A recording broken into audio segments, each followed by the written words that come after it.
Ever feel like you're just running faster and faster on a hamster wheel, but you're not really getting anywhere financially? Yeah, you are definitely not alone.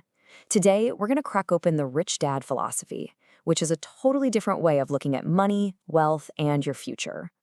So, first things first, we have to talk about this massive illusion that so many of us buy into, the idea that a big paycheck is the ticket to being rich.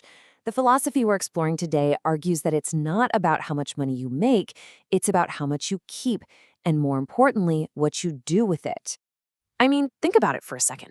We've all heard those crazy stories, right? Lottery winners who are completely bankrupt just a few years later, pro athletes who earn millions and millions and then suddenly end up with nothing. How does that even happen? It really points to a much deeper issue than just not having enough cash. And here's the answer, according to this philosophy. It's a single, super powerful idea. Money, by itself, is not the solution. Financial intelligence is. Without knowing how money actually works, getting a ton of it is like pouring water into a bucket that's full of holes. It's just gone. This is such a great way to picture the problem. So many of us are focused on building this huge, impressive financial house. You know, the high salary, the nice car, but we completely forget about the foundation. And that foundation, it's your financial literacy. Without a solid base, the whole thing is just unstable and it could all come crashing down.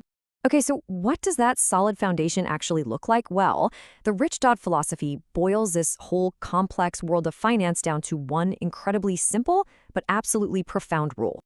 That's it. This is the big one. The single most important distinction you need to get. Forget all the complicated jargon for a minute and just focus on one thing. Which way is the cash flowing? If something is putting money into your pocket month after month, it's an asset.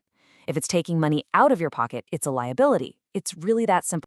And you can see this rule play out in real life with three totally different patterns. For the poor, money comes in from a paycheck and goes right back out to cover expenses. For the middle class, that income first goes to pay for liabilities, things like a mortgage or car payment, then it covers expenses. But the rich, they're playing a completely different game.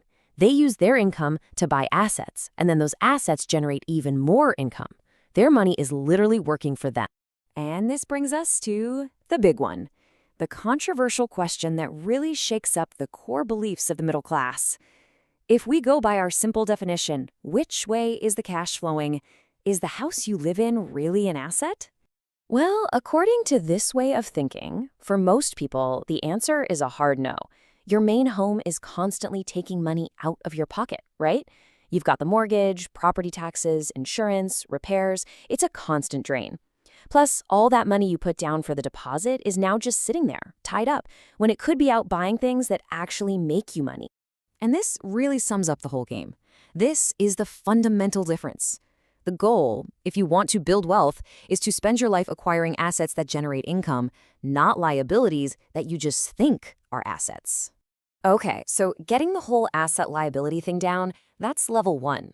But the source material argues that the rich don't just invest differently, they're operating under a completely separate set of rules, especially when it comes to the taxman. Let's do a quick history lesson. The whole idea of a permanent income tax, it was originally sold to everyone as a way to tax the rich. Sounds great, right? A real Robin Hood story. But what happened was, once the government got a taste for that income, the tax net just got wider and wider, until it ended up catching the very people it was supposed to help, the poor and the middle class. So what did the rich do?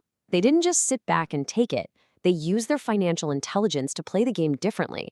And their most powerful tool isn't just money, it's the corporation. And you've got to understand, a corporation isn't some giant skyscraper. It can be as simple as a legal file folder with some documents in it. And this is where you see the two completely separate rulebooks. On one side, you've got employees. You earn money, you immediately pay taxes on it, and then you get to spend whatever's left over.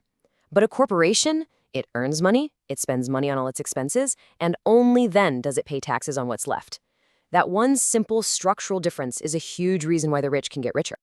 All right, so we've got the knowledge, right? We know the difference between an asset and a liability. We see how the tax game is played. But as this philosophy points out, just knowing this stuff isn't enough. Now we have to deal with the biggest hurdles of all, the ones inside our own heads. These are the 5 big reasons why even financially smart people can fail. Think of them as your personal enemies. First, there's fear, that paralyzing fear of losing money. Then there's cynicism, that little voice that tells you every opportunity is a scam. There's laziness, which we love to disguise as being too busy. Bad habits, like paying everyone else before ourselves. And finally, arrogance, using a big ego to hide what we don't know. Let's just zoom in on that bad habits one for a second, because flipping this around is an absolute game changer.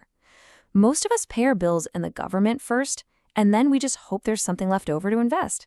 The wealthy habit? It's the complete opposite. You pay yourself first by putting money straight into your asset column. Then that pressure from the bills you still have to pay, it becomes a powerful motivator to go out and create new income instead of just raiding your savings. So where do you even start with all this? The advice here is to start by making 3 powerful choices. First, you need to find a deep emotional reason why. A powerful want and don't want that will keep you going. Second, you have to choose every single day to invest in your own financial education. And third, choose your friends and your influences wisely. Listen to the people who are actually doing what you want to do.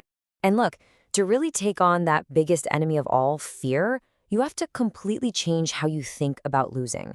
Every successful person has lost money. The difference is that winners know that failure isn't the opposite of success.